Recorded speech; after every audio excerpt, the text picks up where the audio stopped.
നമസ്കാരം.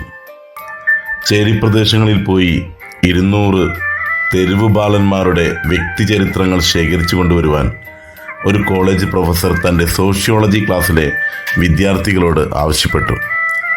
റിപ്പോർട്ടുകൾ തയ്യാറാക്കിയ ശേഷം ഓരോ കുട്ടിയുടെയും ഭാവി എന്തായിരിക്കുമെന്ന് വിലയിരുത്താനും അദ്ദേഹം നിർദ്ദേശിച്ചിരുന്നു.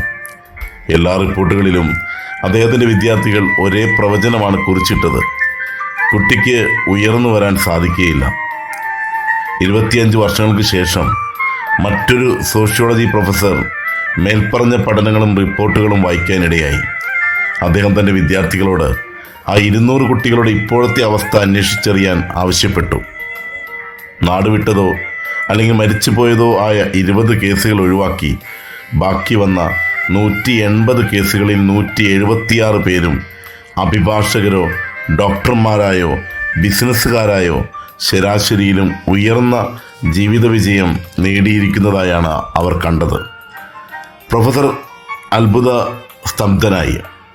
വിഷയം ഗഹനമായി പഠിക്കേണ്ടതാണെന്ന് അദ്ദേഹം ഉടൻ തന്നെ തീരുമാനിച്ചു. അതനുസരിച്ച് അദ്ദേഹം തന്നെ നേരിട്ട് ആ പഴയ കുട്ടികളെ കാണാൻ ഇറങ്ങിത്തിരിച്ചു.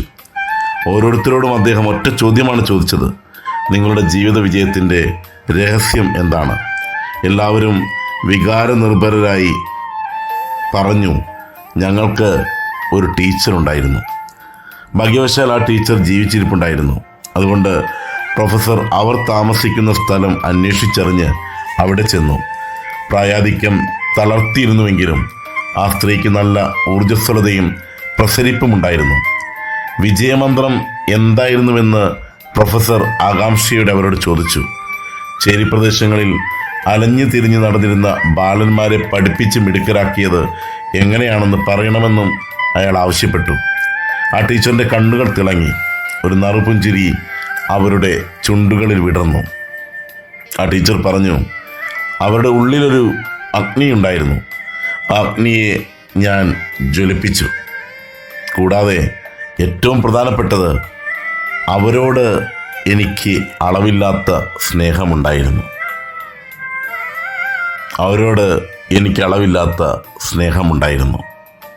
അത് പറയുമ്പോൾ ആ ടീച്ചറിൻ്റെ മുഖത്ത് സന്തോഷം കാണാമായിരുന്നു. ഏർപ്പെടുന്ന മേഖലകളിൽ, ആയിരിക്കുന്ന സ്ഥലങ്ങളിൽ സ്നേഹത്തിൻ്റെ സന്ദേശം, സ്നേഹത്തിൻ്റെ വെളിച്ചം പങ്കുവയ്ക്കുവാൻ സാധിച്ചിട്ടുണ്ടെങ്കിൽ നാം പ്രതീക്ഷിക്കുന്നതിലപ്പുറം മാറ്റമുണ്ടാകും. അത്രയ്ക്ക് ശക്തിയുണ്ട് സ്നേഹത്തിന്. സ്നേഹം പങ്കുവയ്ക്കുവാൻ സാധിക്കട്ടെ. നല്ലൊരു ദിനം കാത്തിരിക്കുന്നു.